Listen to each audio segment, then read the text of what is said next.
What's up, YouTube? Sean here.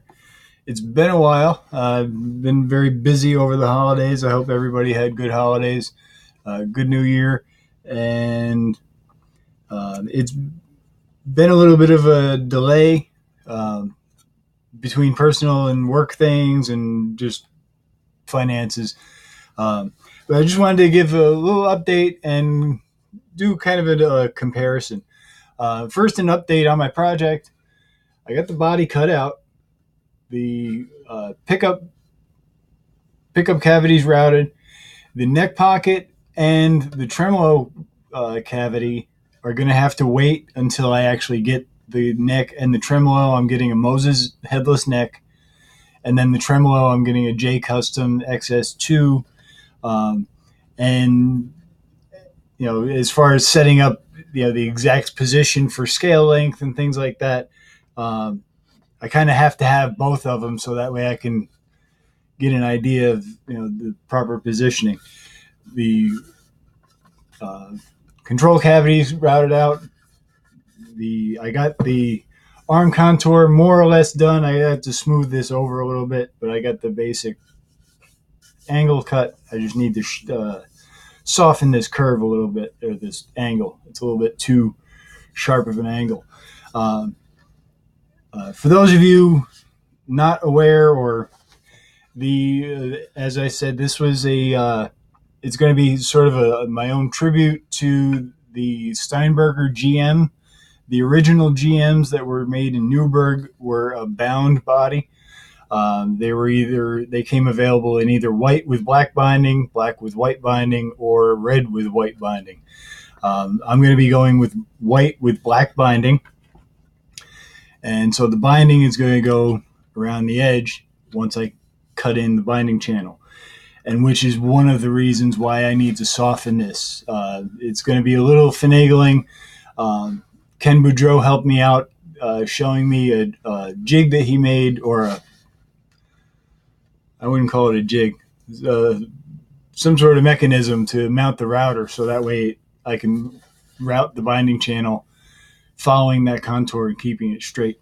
However, I think that this is too sharp of an angle to make the jump down.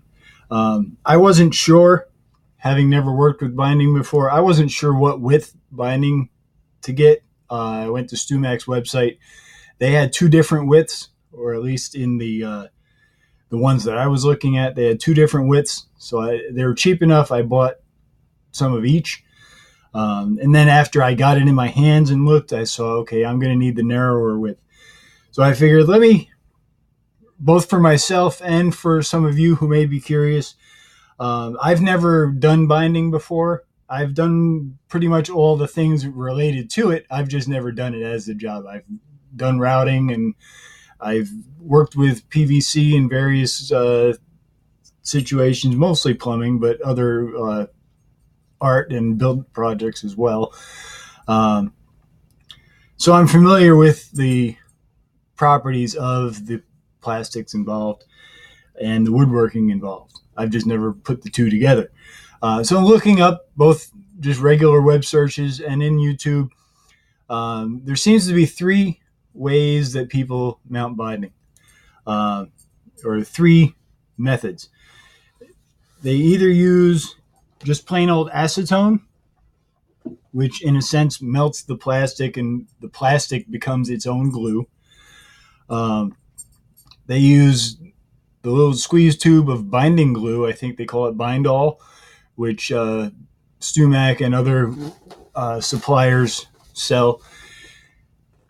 And then some I've seen use, although not usually for a whole guitar, more so for repairs, I've seen some people use superglue.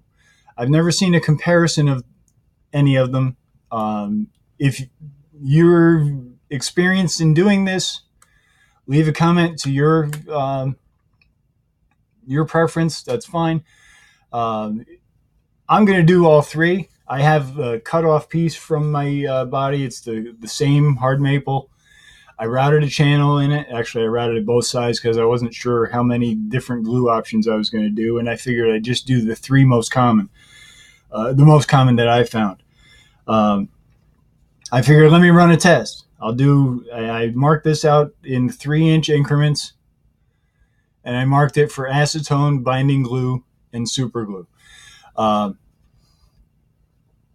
I'm just going to see for me which one is easiest to work with and holds the best. Granted, once it's in place, on a guitar, you're not going to be taking a screwdriver or a pair of pliers trying to pull it off. But it's good to see how strong the adhesion is. So if I take a pair of pliers and it, one snaps off and one I got to pull like hell, well, I know how it's going to, I know how I'm going to do.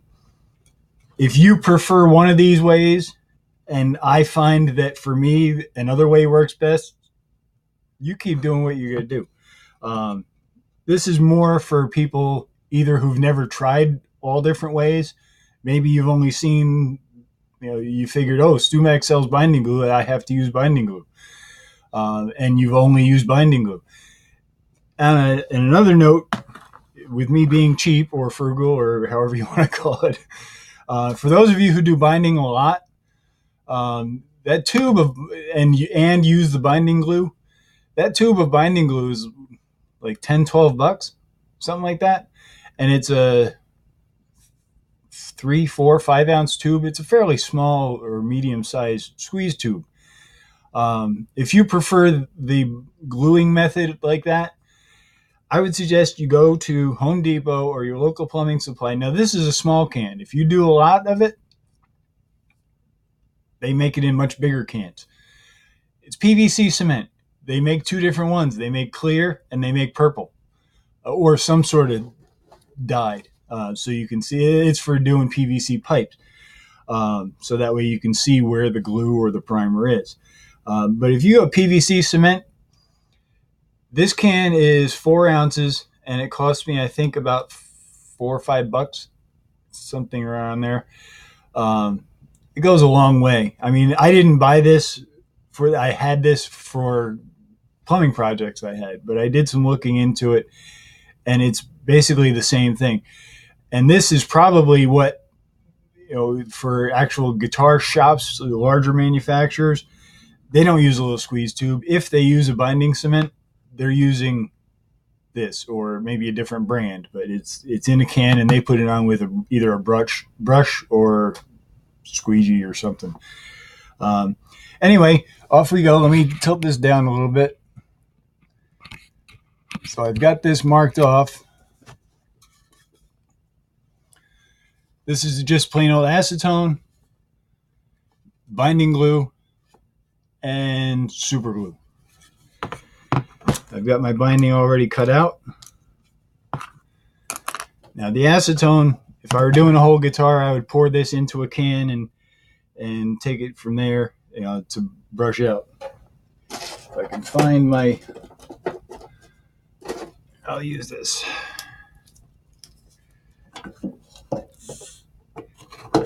Normally I would do this. I'm working in my office/workshop. This stuff and the PVC cement stinks. So, do this in a garage, basement.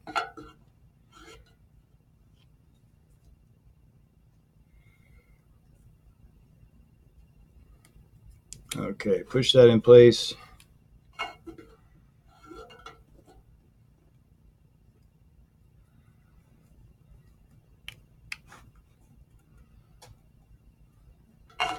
I should have ripped off myself some tape before I did this.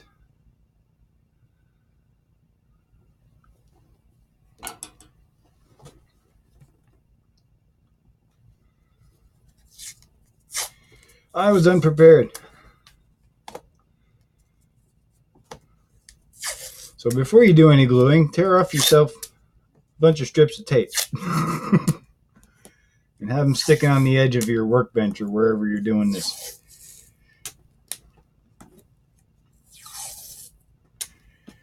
That'll be enough to get me going. All right. So you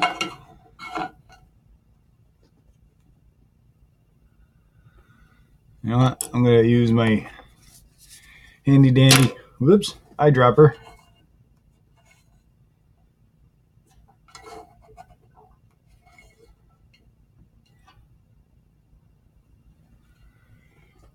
And I'll flood this in there. Whoa. Don't do that. And don't light a match. That's right. Acetone at the very least, acetone, it has a very low, what they call flash point, meaning it evaporates very quickly, which is what also makes it very flammable. But it stinks. All right, there's acetone. That's probably stuck well enough as it is now. Okay. Get rid of that. Put that down. Oy.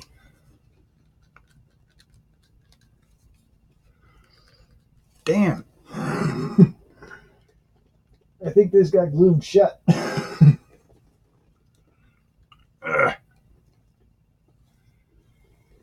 As I try to find my pliers. This'll work. Or it'll do good enough.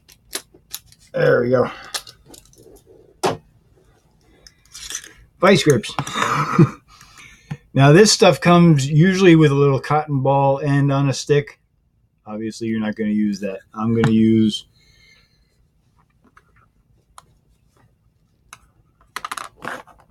there it is. A little acid brush, glue brush.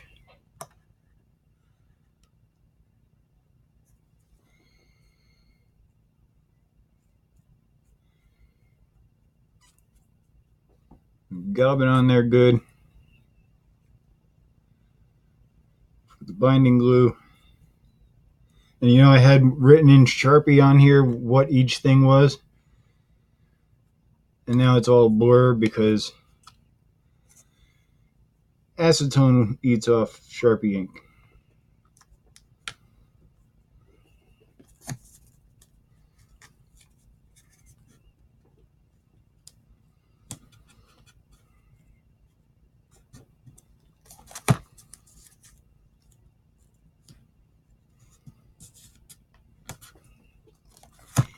Again, I probably don't, I'm sure I don't need 3 pieces for being that they're straight. Live and learn. I'm only doing one guitar for now, and I think I have plenty of tape. I'll tell you, I've never used this tape before. This is nice. Very, very sticky. Make sure that's stuck in. And then the basic super glue. See if I can do this without sticking my hand to it.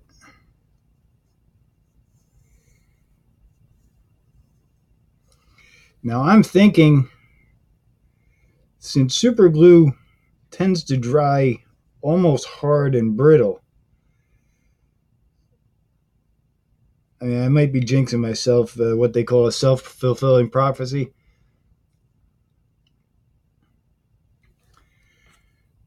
But just from my own predictions, I'm thinking the super glue will stick very good, but it might end up snapping off because this the binding is shit, as I glue my fingers to it.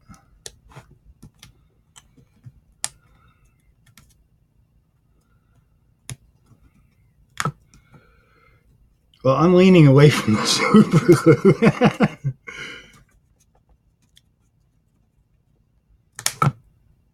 Yeah. You know what? This might be a little better. Hold it in place. And then flood the joint.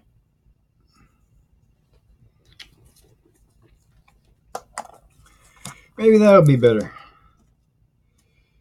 Now, the other thing with super glue, something to consider is how you're going to be finishing the guitar. If the super glue ends up working better, I'm going to use that. But being that it's just one guitar, I'm not too concerned. I'm not concerned about the finish because I'm going to be painting it white. Now let me close this up.